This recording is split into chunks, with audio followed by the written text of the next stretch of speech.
The power of compounding. So we're going to look at interest today. Here's some definitions. The principal in financial formulas is the balance upon which the interest is paid. It's your initial amount. That's what I usually call it.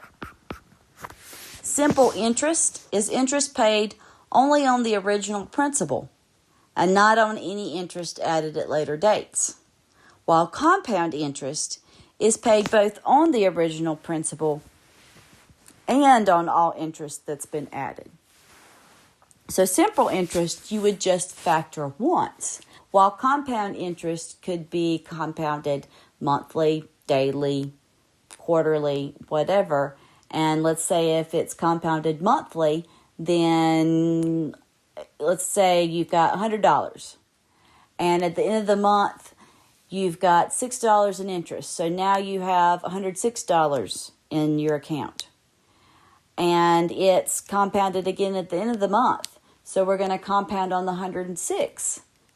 Find the interest on the 106, not just the original 100. So that's compound interest.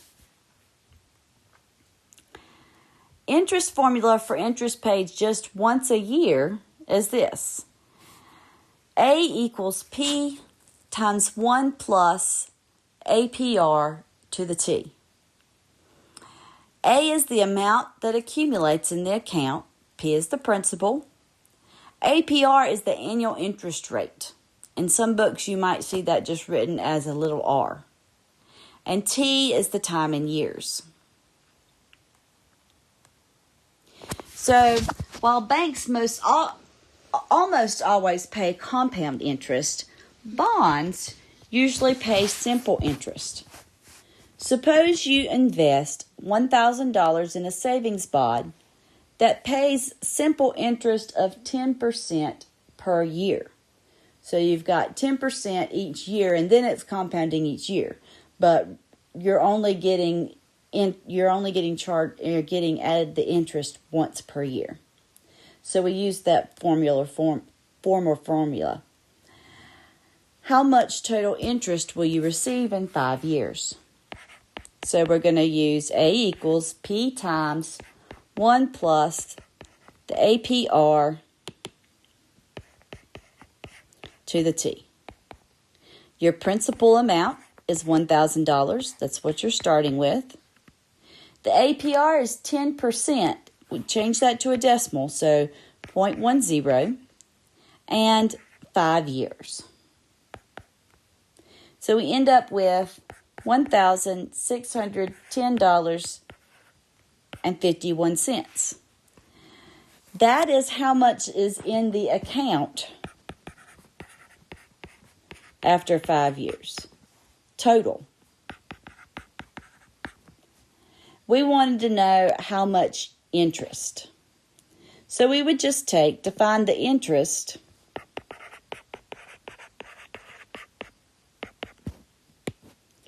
take this 1,610.51 and subtract off your principal amount of $1,000. So you gained in those 5 years $610.51.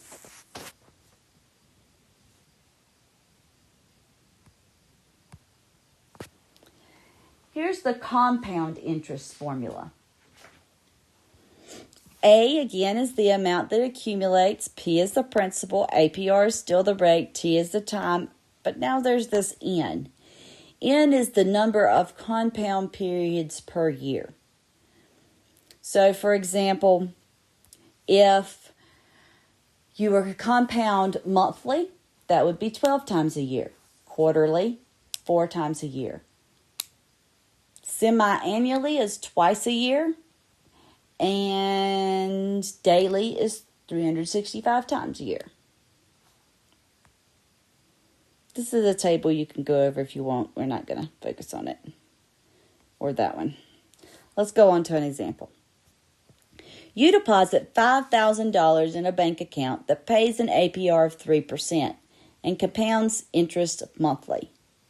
how much money will you have after 5 years? Compare this amount to the amount you'd have if interest were only paid once a year. Okay, so first we're going to use our compound formula. That's P times 1 plus the APR over N to the NT. Your initial amount, your principal, is $5,000. The interest rate is 3%, so we're going to use 0.03 when we change it to a decimal. It compounds monthly, so that's 12 times per year for 5 years.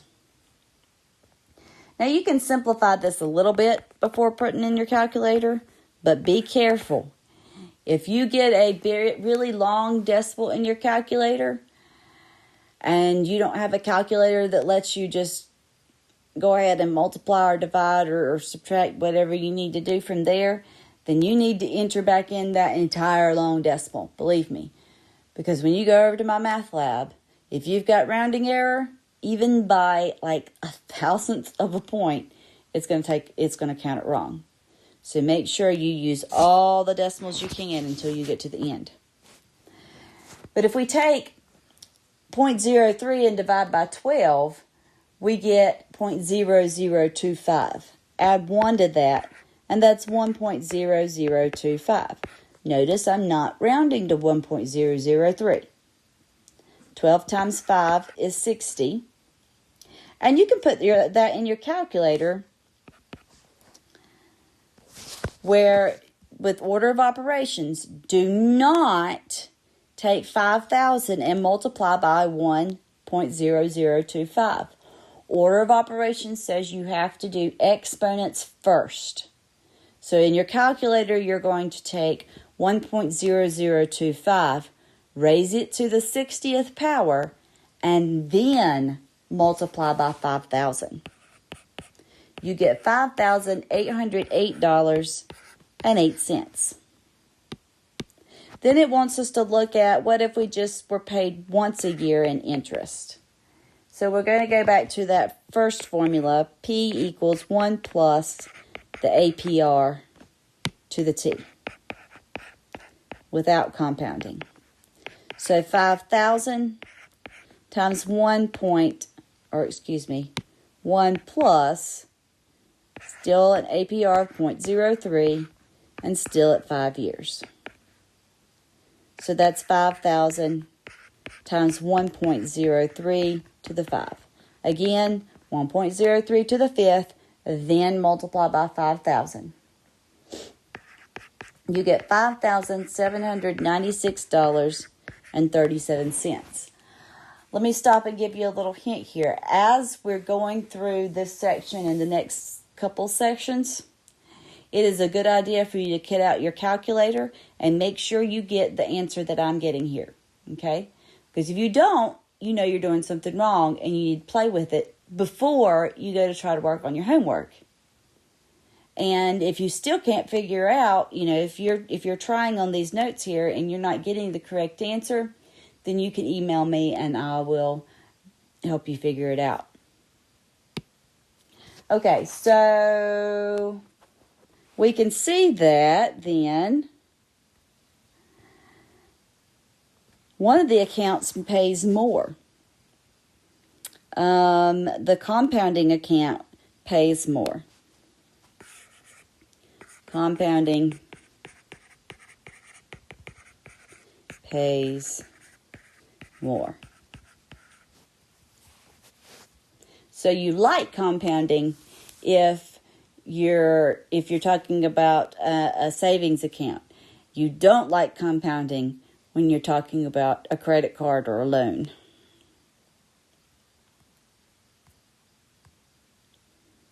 Example 3 says, Will Hunting would like his daughter to attend college in 6 years when she finishes high school.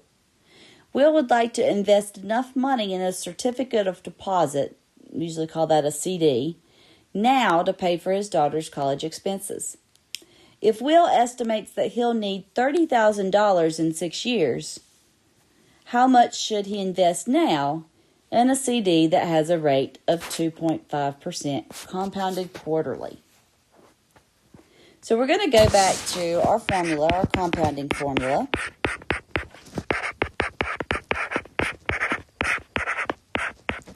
But this time we know A, it's 30,000, and we're trying to find P.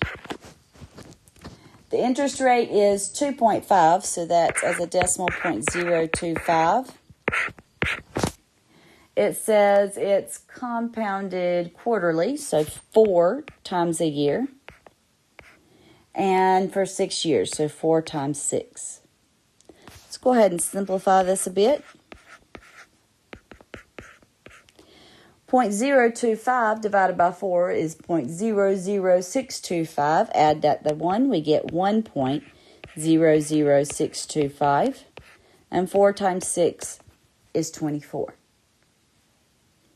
So to solve this for P, we need to divide both sides by 1.00625 to the 24th power.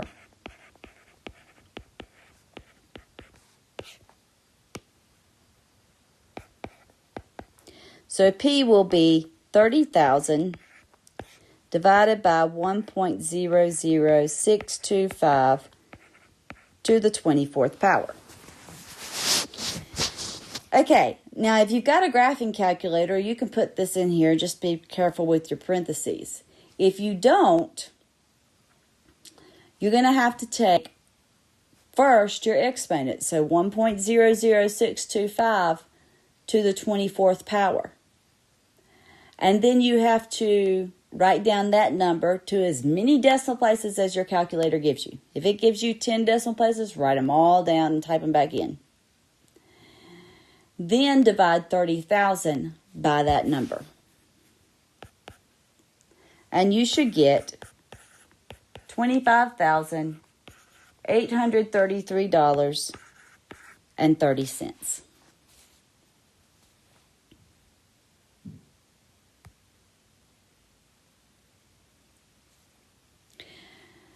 The annual percentage yield, or APY, is also called the effective yield, or even just the yield.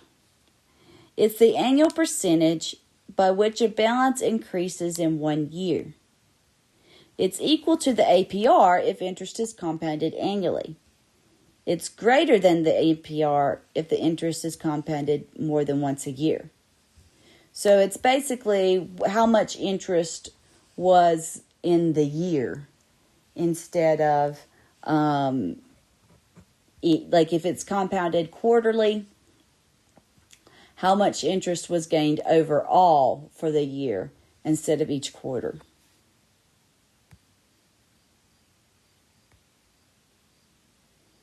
And you can, continuous compounding is a little bit different. If you've got, depending on the number of compounding periods per year, as the number increases, the APY goes closer and closer to the APY for continuous compounding. So continuous compounding is the greatest amount of interest that would be gained, or in the case of a loan, lost. The continuous compounding formula is A equals P times E to the APR times T. So you know what AP, APR, and T are. E is just a number, kind of like pi. And you should be able to find E in your calculator, whether it's a graphing, a scientific, or on your phone. You should be able to find a button that says E and use that for your calculations. If not, you could use this number, but again, greater probability for rounding error there. You really want to use that E button if at all possible. So our last example says you deposit $100 in account in an account with an APR of 8% and continuous compounding. How much will you have after 10 years? So our formula is A equals PE to the APR times T. You're starting with $100. The APR is 8%, so 0.08 times 10 years. So that's 100e to the 0.8. And you could put that in your calculator, starting with your exponent, e to the 0.8, and then multiply by 100.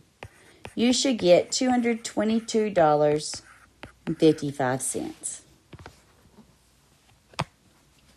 And that's the end of this section.